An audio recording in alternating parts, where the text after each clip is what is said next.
Dhanik Bharat Educational Institutions, Inter, IIT, JEE, NEET, admission opened.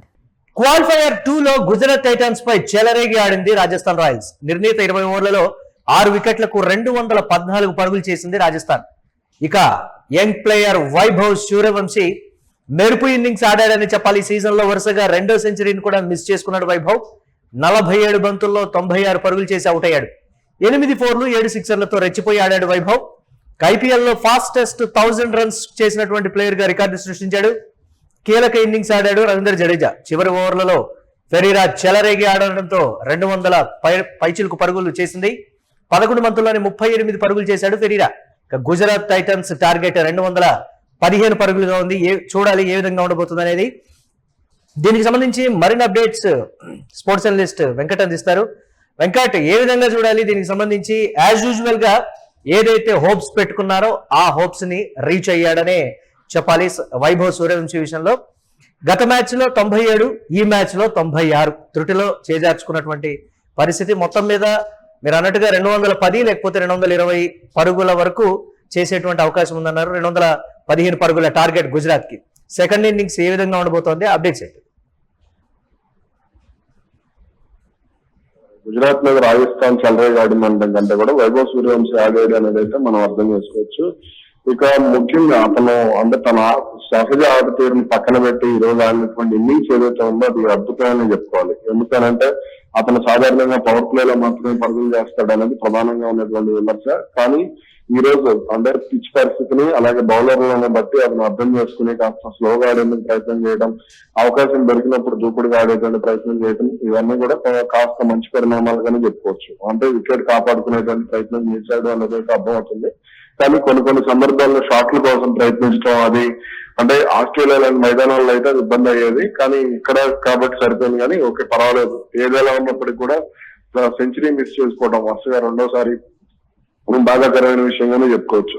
ఇక ఈ match లో అంటే అటు గుజరాత్ బౌలింగ్ యూనిట్ అద్భుతంగానే బౌలింగ్ చేసింది. ఎందుకంటే వైభవ్ సూర్యవంశీని కానీ, ధ్రువ్ జురేల్ని కానీ, ఇలా రియాన్ పరాగ్ను కానీ ఇలా కొంతమందిని కట్టడి చేయడం అనేది మంచి పరిణామంగా చెప్పుకోవచ్చు. కానీ ఆఖరి 2 ఓవర్లలో మాత్రం రాజస్థాన్ కు ఎక్కువగా అవకాశం ఇచ్చేసింది అనేది మనకు అర్థం అవుతుంది.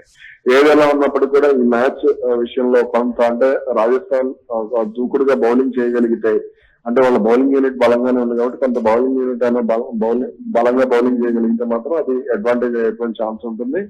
కానీ ఇక్కడ గుజరాత్ ఓపెనింగ్ ప్లేయర్ అలాగే ఆ తర్వాత 1 డౌన్ లో వచ్చేటువంటి జాస్ బట్లర్ ని అవుట్ చేస్తే మాత్రం వాళ్ళకి విజయం కాస్త కష్టమే.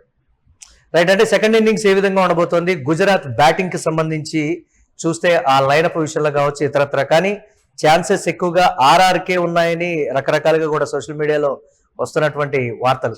వైభవ్ రాణించిన ప్రతిసారి కూడా కొంచెం ఇంచుమించుగా ఆల్మోస్ట్ ఆర్ఆర్కే ఛాన్సెస్ ఎక్కువగా ఉన్న పరిస్థితులు ఉన్నాయి కదా. ఏంటి అలా చూడొచ్చు అంటారు సెకండ్ ఇన్నింగ్స్? చూడొచ్చు. కానీ వైభవ్ ఆడిన ప్రతి మ్యాచ్ కూడా దాదాపు గెలిచినటువంటి పరిస్థితి మనం చూడొచ్చు. అయితే ఇక్కడ రాజస్థాన్ ఓపెనర్లే స్లోగా ఆడినప్పుడు గుజరాత్ ఎంత దూకుడుగా ఆడుతుంది అనేది మనం చెప్పలేం. ఎందుకంటే సాయి సుదర్శన్ కొంత స్పీడ్ గా ఆడతారు, కానీ ఇంకొక ఓపెనర్ అతను కొంత స్లోగా ఆడేటువంటి స్వభావం ఉన్నటువంటి బ్యాట్స్మెన్ కాబట్టి కొంత మనం అంటే దూకుడుగా పరుగులు చేయలేకపోవచ్చు అనేది అనుకోవచ్చు. కానీ వాళ్ళ యొక్క పవర్ ప్లేలో 65 నుంచి 80-70 పరుగులు పైగా చేయగలిగితే అది వాళ్ళకి అడ్వాంటేజ్ అయ్యేటువంటి ఛాన్స్ ఉంటుంది. కానీ పిచ్ మాత్రం బ్యాట్ మీద బాల్ చాలా స్లోగా వస్తుంది. అది గుజరాత్ కు ఇంకా మైనస్. ఎందుకంటే వాళ్ళు ఇంకా చాలా స్లోగా ఆడేటువంటి ఆటగాళ్ళు కాబట్టి అది ఇంకా మైనస్ అయ్యేటువంటి ఛాన్స్ ఉంటుంది. Yes, RR side key player తను వైభవ్ సూర్యవంశీ తేలిపోయింది. బ్యాటింగ్ సైడ్ గుజరాత్ ఎవరు కీ ప్లేయర్ గా ఉండబోతున్నారు? అలాగే మ్యాచ్ టర్నింగ్ ప్లేయర్ కింద ఆర్ఆర్ సైడ్ బౌలర్స్ లో మ్యాచ్ టర్నింగ్ ప్లేయర్ కింద ఏం చెప్తారు మీరు? జాఫ్రా ఆర్చర్ రాజస్థాన్ కింద చెప్పుకోవచ్చు. లేదనంటే కొంత బ్రిజేష్ శర్మ మీద కూడా మనకు అంచనాలు ఉన్నాయి. అలాగే ఇటు సాయి సుదర్శన్ గానీ లేదంటే జాస్ బట్లర్ గానీ వీళ్ళిద్దరిలోనే మంచి ఇన్నింగ్స్ ఆడేటువంటి ప్లేయర్ అయితే ఉండొచ్చు అనేది నా అంచనా. మొత్తం మీద విన్నింగ్ ఛాన్సెస్ కి సంబంధించి పిచ్ కండిషన్స్ ప్రస్తుతం ఉన్న పరిస్థితులు ఎలా చూడాలి? గుజరాత్ కి ఛాన్సెస్ అయితే ఎక్కువగా ఉన్నాయి అనేది చెప్పుకోవచ్చు. కాకపోతే వాళ్ళు జాఫ్రా ఆర్చర్ బౌలింగ్ ఎలా ఎదుర్కొంటారనేది చూడాలి. అంటే నెక్ టు నెక్ గానీ టఫ్ గా ఉండేటువంటి పరిస్థితులు వన్ సైడ్ ఖచ్చితంగా ఉండొచ్చు. వన్ సైడ్ అయితే ఉండదు కానీ నెక్ టు నెక్ అయితే ఉండొచ్చు. కానీ మ్యాచ్ అయితే 20 ఓవర్లు సాగేటువంటి అవకాశం అయితే ఉంది. సెకండ్ ఇన్నింగ్స్ కూడా 20 ఓవర్ల వరకు వెళ్ళేటువంటి అవకాశాలు స్పష్టంగా ఉంది. Thanks for analysis Venkat. ఇక క్వాలిఫైయర్ 2 లో గుజరాత్ టైటన్స్ పై చెలరేగి ఆడింది రాజస్థాన్ రాయల్స్. నిర్ణీత 20 ఓవర్లలో 6 వికెట్లకు 214 పరుగులు చేసింది. మెరుపు ఇన్నింగ్స్ ఆడాడు young player Vaibhav Suryavanshi. Season లో వరుసగా 2వ సెంచరీ మిస్ చేసుకున్నాడు. 47 బంతుల్లోనే 96 పరుగులు చేసి అవుట్ అయ్యాడు వైభవ్. 8 4లు 7 సిక్సర్లతో రెచ్చిపోయాడాడు.